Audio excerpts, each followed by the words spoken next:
오늘은 내가 걷는 이 길이, 내가 걷는 이 길이 뒤에는 원래 사실 주부회처럼 점점점 이제 뭔가 그 문장을 완성을 하라는 얘기겠죠. 오늘 말씀을 듣고 거기에 문장의 완성은 각자 받은 은혜대로 채워 넣으시면 될 겁니다.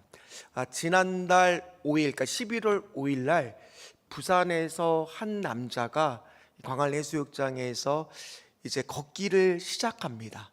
그가 이제 서울까지 전국 8도를 순회하면서 걷고 걸어서 결국에 29일 날, 그러니까 며칠 안 지났죠. 지난주 금요일이죠. 29일 날 이제 서울의 광화문 광장에 도착을 합니다. 약 800km가 넘는 거리를 그렇게 걸었는데 그 사람이 그렇게 걷는 것들을 많은 방송 3사뿐만 아니라 각종 뉴스나 기사까지 또 모든 매체에서 집중적으로 보도를 하고 다루었습니다.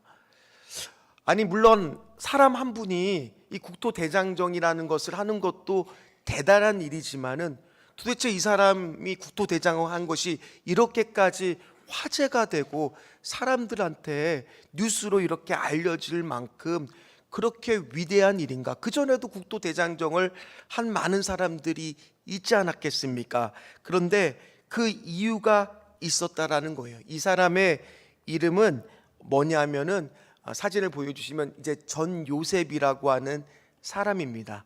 직업은 목사예요, 목사. 청주 옥상면에 오산교회라는 한 시골에 한 20여 명밖에 안 되는 작은 교회를 심호하고 있는 목사인데 이분이 이렇게 지금 형광조끼하고 뭔가 팻말을 들고 가고 있다라는 건데 그 이유가 바로 뭐였냐? 그에게는 만 3살 된 딸 이름이 뭐냐면 사랑이에요. 사랑이라는 딸이 있었는데 이 딸이 두생근이 영양증이라고 하는 희귀성 유전 질병을 앓고 있었던 거예요. 이 질병에 걸리면 퇴행이 돼서 10살이 되면은 걷지 못하는 것이 불편하게 되고 있고요. 20살 때쯤부터는 호흡이 좀 힘들어지고 그래서 30대가 되면은 거의 사망하는 그런 질병이라고 합니다. 근데 이제 이 질병을 치료하기 위한 약이 국내에는 없는 거예요. 근데 최근에 이제 미국에서 FDA 승인을 받은 치료약이 개발이 됐는데 치료비가 무려 얼마냐면 귀엽죠? 사랑스럽죠?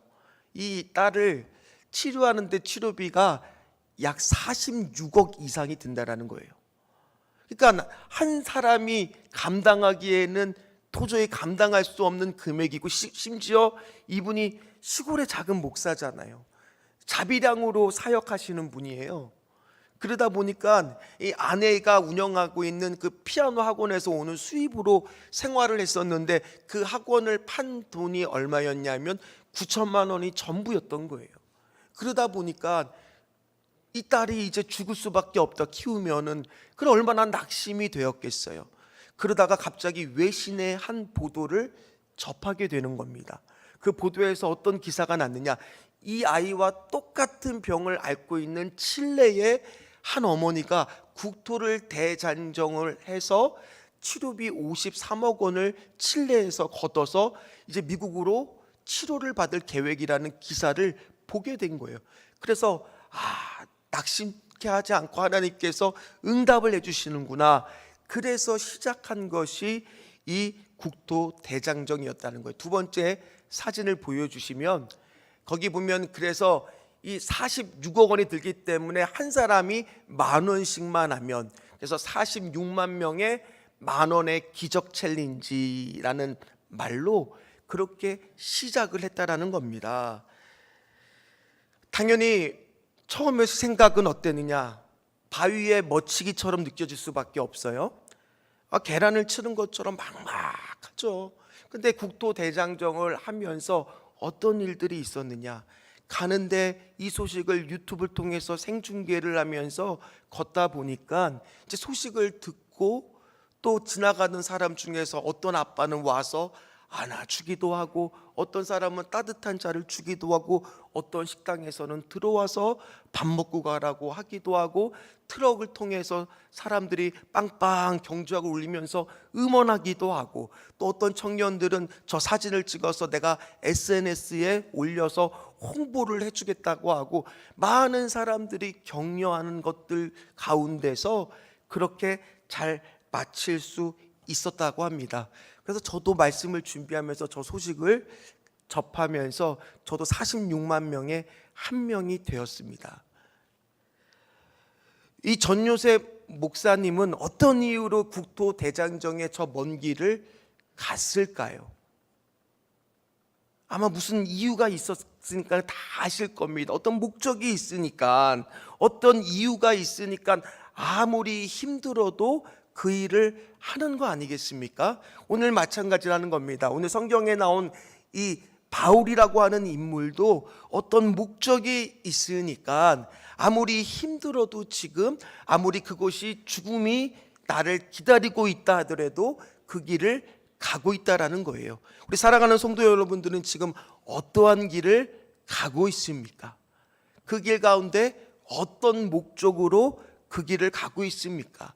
특별히 이제 보시다시피 강대상이 바뀌었잖아요. 오늘이 며칠이에요? 이제 2024년도 얼마나밖에 안 남은 거예요? 마지막 달. 이제 달력도 마지막 한 달. 이 한 달 동안 나는 과연 2024년 달려왔는데 나는 내가 꿈꾸었던, 기도했던 모든 목적을 지금 이루고 있습니까? 오늘 말씀을 통하여 어떠한 목적으로 내가 살아야 될지를 같이 살펴보기를 소망합니다. 오늘 말씀이 이제 21장으로 넘어가는데, 이제 20장까지는 사도 바울이 자유인의 신분이었습니다. 그리고 이제 예루살렘으로 가고 있지만 이제 21장의 중간부터는 사도 바울이 어떤 신분으로 바뀌느냐? 제수의 신분으로 바뀝니다. 그리고 28장까지는 끌려다니는 대로 끌려다니면서, 그러면서 이렇게 복음을 전하는 것들을 우리가 말씀을 통해서 볼 수 있습니다. 우리도 내가 걷는 이 길 가운데 때론 내가 원해서 그 길을 갈 때도 있지만은, 때론 내가 원치 않지만은 그 길을 가야 할 때가 있으세요, 없으세요? 있잖아요. 오늘 바울도요, 그 원치 않지만은 지금 어떤 목적이기 때문에 그 길을 가고 있다라는 겁니다. 바울은 오늘 지도를 보면 이제 백길을 따라 쭉 예루살렘으로 가는데, 오늘 밀레도에서 고스로, 성경 말씀에 보면 고스에서 로도로, 로도에서 바다라로, 바다라에서 두로로, 두로에서 둘레미아로, 둘레미아에서 육로를 거쳐서 가이사랴로, 그래서 가이사에서 이제 약 100km 안쪽으로 떨어진 예루살렘으로 가게 되어 있다라는 겁니다. 오늘 1절 말씀을, 21장 1절 말씀을 함께 읽도록 하겠습니다.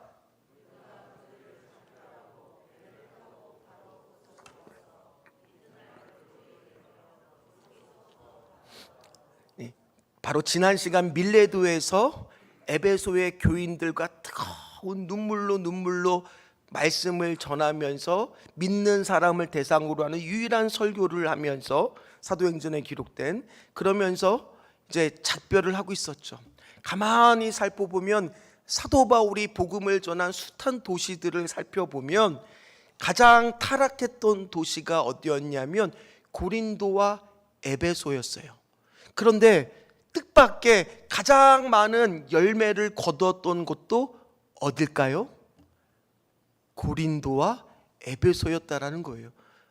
하나님의 일하심을 정말 놀랍도록 경험하면서, 하나님은 내가 세웠던 길 같으면 정말 거기는 아무것도 없어야 되는데 그 어려운 곳에서 더 풍성히 열매를 맺는 것을 보면서, 이건 내가 하는 것이 아니구나, 내가 가는 것이 아니구나, 하나님의 길 따라 가면 하나님이 책임져 주시는구나 하면서 행간의 도시들을 하나씩 지나서 예루살렘으로 가는데, 우리야 그냥 이 본문을 1절을 그냥 뚝 읽었지만은 오늘 도시 하나하나를 지나면서 며칠씩 걸리면서는 어떠한 많은 그 가운데 백길 따라 가면서 어려움도 있을 겁니다. 궂은 날씨도 만났을 것이고 높은 파도도 만났을 것이고 힘든 여정의 길들을 가고 있는데 그 모든 것은 기록만 되어 있지 않을 뿐 우리는 그 안에 많은 것들이 내포될 수 있다라는 거예요. 우리 인생길도 마찬가지입니다.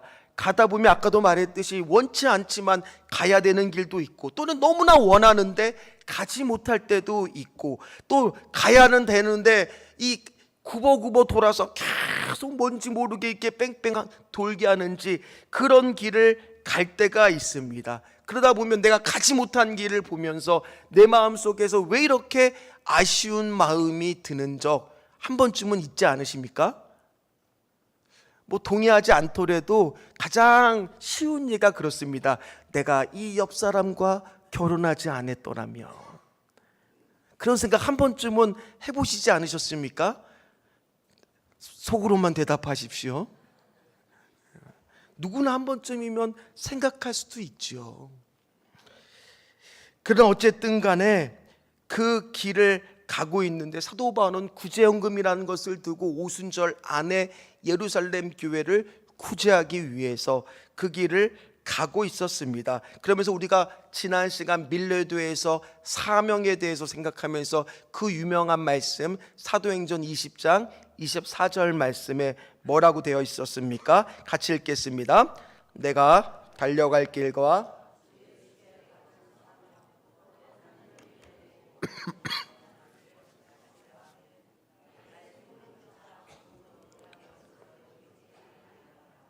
아멘.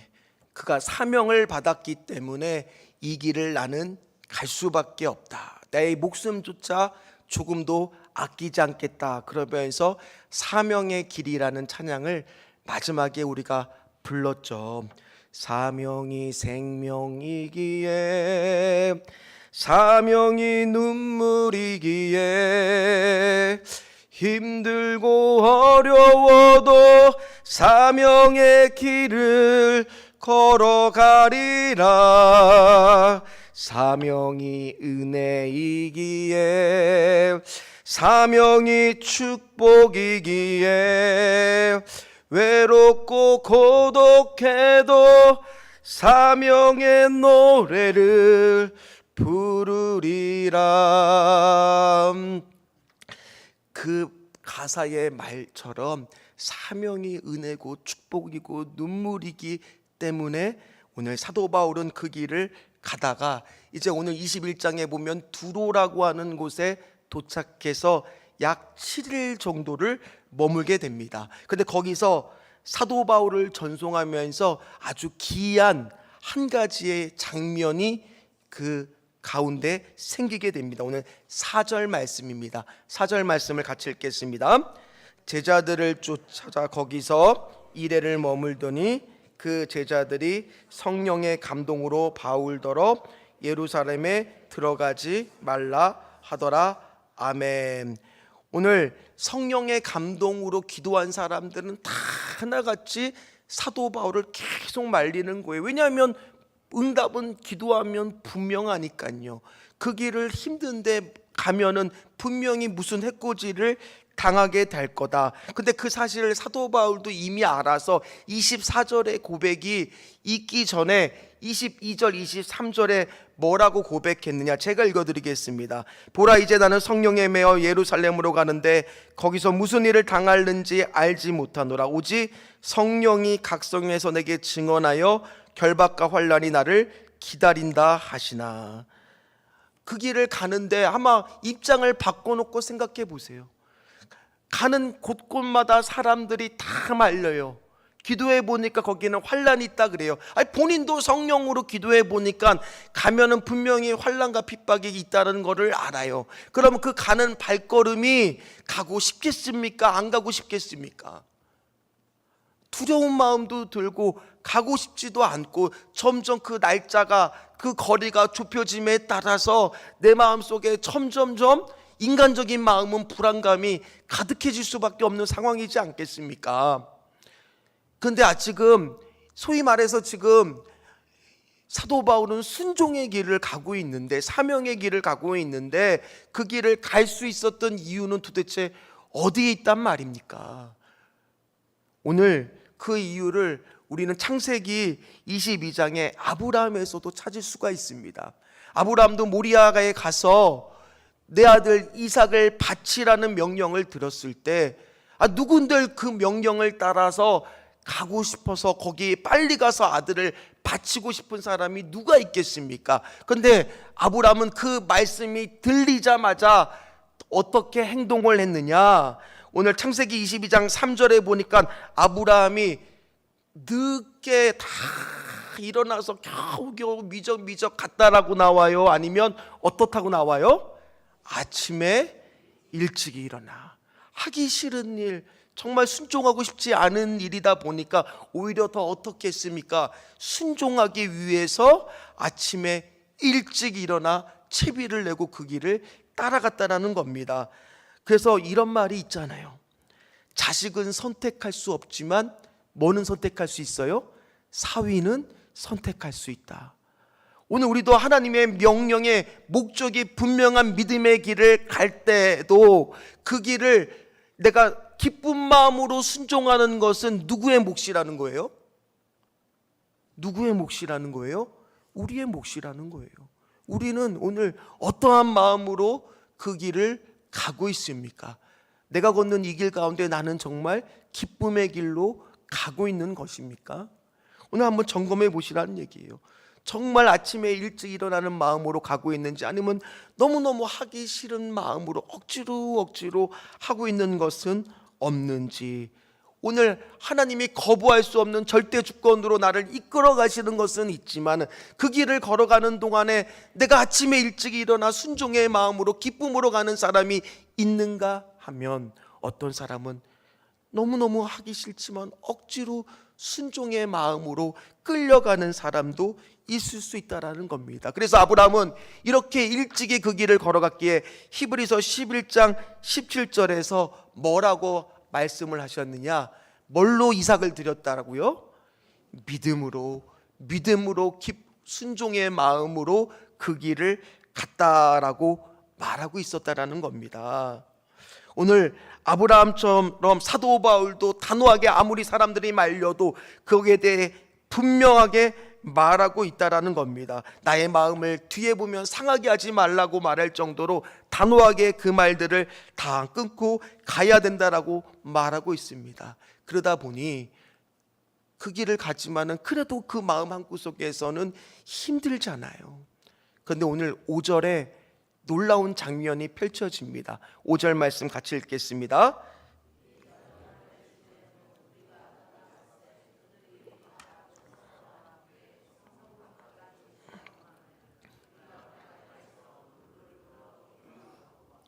떠나는 바울을 전송하기 위해서 한번 머릿속에 그려보세요. 어떠한 장면이 지금 항구에서 펼쳐지고 있는 거예요? 제자들과 처자들까지 다 나와서 쉽게 이야기하면 제가 어디를 가야 되는데 우리 성도들이 다 무릎을 꿇고 손을 잡고 다 뭐하고 있는 거예요? 바울과 함께 기도하고 있는 거예요.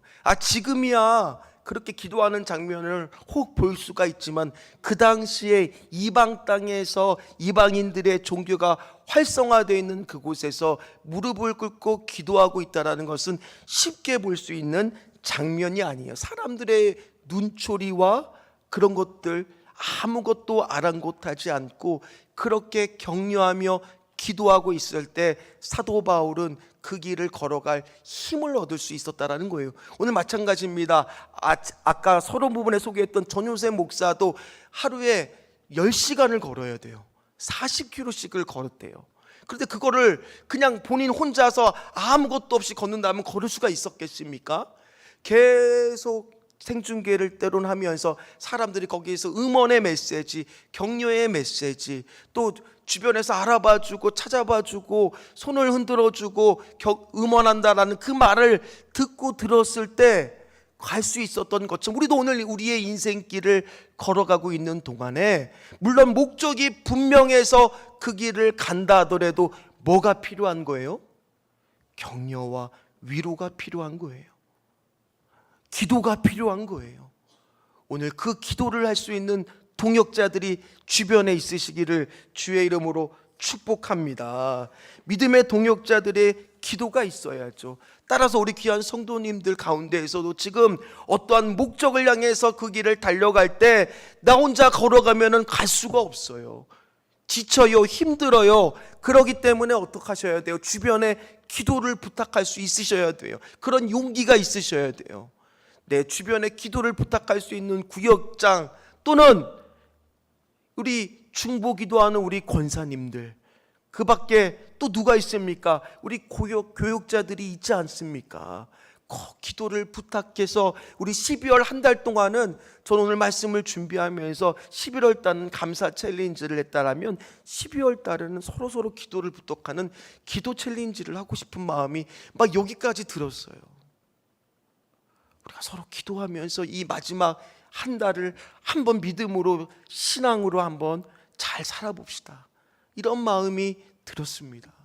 오늘 그 믿음의 길을 가는 동안에 부탁하실 수 있는 그런 저와 여러분들 되시기를 주의 이름으로 부탁을 드립니다. 왜냐하면 인생길 가는 동안 갑자기 폭풍우를 만나기도 하고, 때로는 그 길을 가는데 혼자 가는 것 같고 외롭고 힘들고 고독할 때가 있지 않겠습니까? 그러니까 꼭 누군가에게 그 길을 부탁할 사람, 그리고 하나님이 또 우리에게 어떤 말씀을 주시느냐, 시편 25편 12절 말씀으로 격려하고 계신다라는 거예요. 같이 읽도록 하겠습니다. 여호와를 경외하는 자,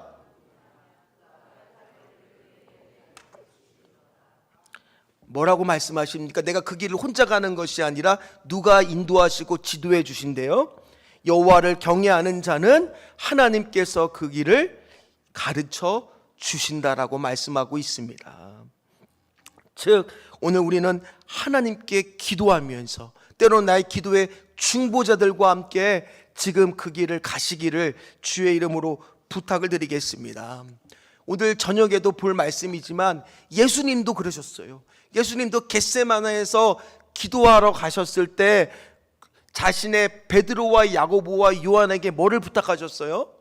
깨어 있으라, 기도해달라고 부탁을 했습니다. 왜 기도해달라고 하셨습니까? 이제 십자가를 지셔야 되는데 그 십자가에 대한 육체적인 고통에 대한 두려움 때문에 기도를 부탁하셨을까요? 한번 손을 다 이렇게 펴 보세요. 여기를 한번 세게 눌러보세요. 어떠세요? 아프세요? 여기 손목과 손목의 요 뼈 사이에 뭐가 들어가게 돼요? 십자가의 못이 들어가는 거잖아요. 그러면은 얼마나 아프겠습니까? 근데 그 육체적인 고통이 두려워서 기도를 부탁한 것이 아니에요. 우리 오해하면 안 됩니다. 예수님께서 그 기도를 부탁한 것은 다 말씀드리기는 어렵지만 한 가지만 말씀을 드리면, 하나님, 인간의 모든 죄를 지고 가셔야 되는 그 진노의 잔을 받으셔야 하기 때문에 그 잔을 받았을 때는 하나님이 마치 나를, 사랑하는 자녀를 버리신 것 같은, 하나님과 내가 분리될 것 같은 그 두려움이 있었기 때문에, 하나님과 내가 분리될 거라는 두려움이 있었기 때문에, 자, 그 두려움 때문에 기도해 달라고, 또 너희들이 미혹당하지 않기 위해서라도 기도하라고 부탁을 한 거예요. 우리에게도 그 기도의 공동체가 있어야 될 줄 믿습니다. 이제 사도 바울은 그렇게 눈물로 배웅을 하고 두로에서 떠나 이제 가이사라에 도착을 하는데, 이 가이사에서 누구의 집에 머물게 되느냐? 이 빌립이라고 하는 사람의 집에 머물게 됩니다. 7 집사 중에 한 명인 빌립이라고 하는 사람의 집에 머물게 됩니다. 근데 빌립이라는 사람이 바로 누굽니까? 사도 바울이 바로 핍박을 했을 때 이 빌립이 사도행전에 보면은 쭉 다 도망을 나와서 사마리아에서 복음을 전하고, 또 에티오피아 내시를 만나서 복음을 전하고 세례를 줬던 그 사람이지 않습니까? 두 사람이 드디어 만나게 된 거예요. 그 사건이 일어나고 나서 20년전이 훨씬 지난 후에 아마 만났을 때 서로 온갖 얘기를 했겠죠. 얘기를 하는 가운데 빌립에게는 4명의 딸이 있었고, 또 거기에 아가보라고 하는 또 선지자가 왔는데, 이 선지자가 와서 또 뭐라고 말하느냐? 오늘 11절 말씀입니다. 같이 읽도록 하겠습니다. 우리에게 와서 바울의 띠를 가져다가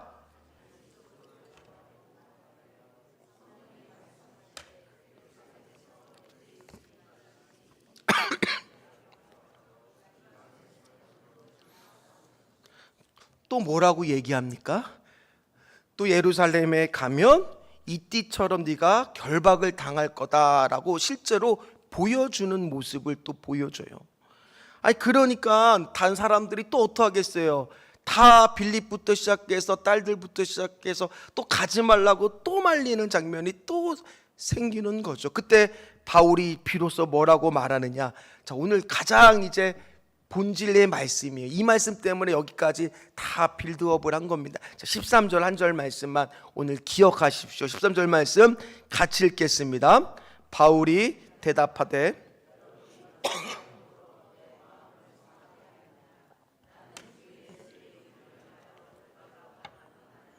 예루살렘에서 죽을 것도 각오하였노라.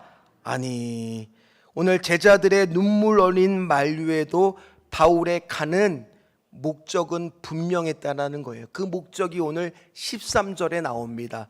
그 목적이 바로 뭐라는 거예요? 내가 걷는 이 길을 가는 목적이 뭐라는 거예요? 주 예수의 이름을 위하여. 사도 바울은 고통에 집중하지 않았습니다. 고난에 집중하지 않았습니다. 뭐에 집중했느냐? 주 예수 이름을 위한 목적에 집중했습니다. 그렇기 때문에 그 길을 갈 수가 있었다라는 거예요. 믿는 우리들도 지금 이 길을 가는 동안에 고통이 없습니까? 때로는 암에 걸리기도 하고, 때로는 사랑하는 사람을 잃기도 하고, 때로는 사고가 생기기도 하고, 때로는 나도 모르게 사업에 실패하기도 하고, 낙심하기도 하고, 떨어지기도 하고, 온갖 일들이 고통과 고난 가운데 생길 때가 얼마나 많습니까? 그럼에도 불구하고 오늘도 우리는 믿음의 길을 갈 수 있는 이유는 고통에 집중하는 것이 아니라 뭐에 집중하기 때문이에요? 목적에 집중하기 때문이에요. 그 목적이 바로 뭐라고요? 주 예수의 이름을 위해요. 사도 바울도 두려웠을 겁니다. 걱정도 될 겁니다. 가면 잡히는 것이 99%가 아니라 100% 확실한데 그럼에도 불구하고 그 길을 가야 되는 이유는 하나였다는 거예요. 바로 누구 때문에요? 주님을 위해서, 예수님 때문에. 예수님 때문에. 오늘 내가 이 사명을 감당하는 것도, 내 안에 이것을 감당하면 시간이 없다는 것도 알아요. 물질도 든다는 것도 알아요. 어렵다는 것도 알아요. 상황이 좋지 않다는 것도 알아요. 그럼에도 불구하고 내가 그 사명을 감당해야 되는 것은 누구 때문이라는 거예요? 오늘 저도 마찬가지입니다. 정신이 몽롱해요. 약을 먹고 이제 감기를 낫기 위해서 그러고는 있지만은 계속 제가 물을 마시는 건 목이 계속 타요. 말하다 보면. 그럼에도 불구하고 오늘 정신을 조금이라도 차리고 말씀을 전하고 또 이 말씀을 통해서 우리 성도들이 정말 은혜 받기를 간절히 바라는 마음으로 기도하면서 준비했을 때 저의 목적은 뭐겠어요? 저도 이런 말 딱 하고 싶어요. 오늘은 영상으로 예배드립니다. 그러고 또 싶을 때도 있겠죠. 그러나 그러지 못하는 이유는 뭐예요? 아파도 힘들어도 우리가 주의 사명을 감당해야 되는 것은 고통에 집중하는 것이 아니라 뭐에 집중하는 거예요? 목적에 집중하는 거예요. 그 목적이 뭐예요? 주 예수의 이름을 위하여, 주님을 위하여. 오늘 전여세 목사도 그 길을 가는 것도 아무리 격려가 와도, 아무리 힘을 주는 말이 와도 그 말 때문이 아니라, 오늘 사진을 다시 보여주십시오. 저기 보면은 뭐라고 써 있느냐? 사랑하는 사랑아, 널 위해 이 길을 걸을 수 있어서 아빠는 참 기쁘다. 그러니까 뭐 때문에 그 길을 걷는 거예요? 사랑하는 딸을 위해서, 사랑이를 위한 목적 때문에. 무릎이 아프고 팔이 아프고 40km 걷는다는 게 우리 군대 갔다 온 남자분들 다 아시잖아요. 하루 행군하는데, 우리 행군하고 나면 다음날 그냥 막 다 힘드는데 그 길을 가는 것은 오로지 저 딸을 살리기 위해서. 그래서 이 대장정을 마치고 약 치료비의 30% 정도가 모금이 됐다라고 합니다. 이제 앞으로 또 계속 그 일을 해야 되겠죠. 오늘 우리 마찬가지랍니다. 우리가 오늘 주의 목적을 위하여, 여기 계신 분들 중에서 1년 동안 달려온 길 가운데 분명히 어떤 길은 힘들었을지도 몰라요. 사명 감당하면서 어려웠을지도 몰라요. 또 어떤 분들은 또 그 사명을 내려놓고 싶은 마음도 들 수도 있어요. 그러나 우리가 오늘 그 달려온 길을 후회해서는 안 됩니다. 왜냐? 우리의 목적이 분명했다라면, 우리의 목적이 어디에 있었더라면, 내가 칭찬받고 내가 영광받는 것이 아니라 어디에 있었더라면 주 예수의 이름을 위해서라면, 주 예수를 위했더라면, 남들이 뭐라 해도, 남들의 시선이 뭐라고 해도 나는 그 길을 가겠습니다. 나는 그 길에 순종하겠습니다. 나는 믿음의 길을 오늘도 그래도 가겠습니다. 그렇게 고백하시는 저와 사랑하는 우리 성도님들 되시기를 주의 이름으로 축원합니다. 그의 사도 바울의 고백을 듣는 순간 주변의 모든 사람들의 반응은 이렇게 됐습니다. 14절 말씀입니다. 같이 읽겠습니다. 그가 권함을 받지 아니하므로 우리가 주의 뜻대로 이루어지리다 하고 그쳤노라. 모든 것이 하나님의 합력해서 선을 이루는 뜻대로 되고 있는 줄 믿습니다. 2024년 한 해 마무리도 그렇게 하나님의 뜻대로 이루어지시기를 주의 이름으로 축원합니다. 말씀을 마무리하도록 하겠습니다. 전여세 목사는 마지막 이런 고백을 하면서 인터뷰를 도착하는 날 했습니다. 이 여정을 완주할 수 있었던 것은 하나님의 은혜였습니다. 하나님께서는 결코 슬픔으로 끝나지 않게 하셨습니다. 가장 외롭고 힘들 때마다 생각지도 못한 환대를 받게 하셨습니다. 황무지 같은 곳을 지날 때면 지나가던 차를 세워서라도 홀로 두지 않으신다는 것을 보여주셨습니다. 아무것도 염려하지 말라고 하신 말씀 붙잡고 사랑의 기적이 실현될 수 있도록 포기하지 않겠습니다. 오늘 우리도 달려온 길을, 내가 걷는 이 길을 쭉 돌아보면서 이런 고백, 모든 것이 하나님의 은혜였습니다. 내가 주를 믿기에 정말 잘했습니다. 이렇게 고백하시는 저와 여러분 되시기를 주의 이름으로 축원합니다. 모든 것이 주님의 합력하여 뜻을 이루고 주님께서 내가 주 예수의 이름을 위하여 그 길을 걸었을 때 모든 것이 주님의 뜻대로 이루어지게 될 줄 믿습니다. 이렇게 고백하시는 분들 되시기를 주의 이름으로 축원합니다.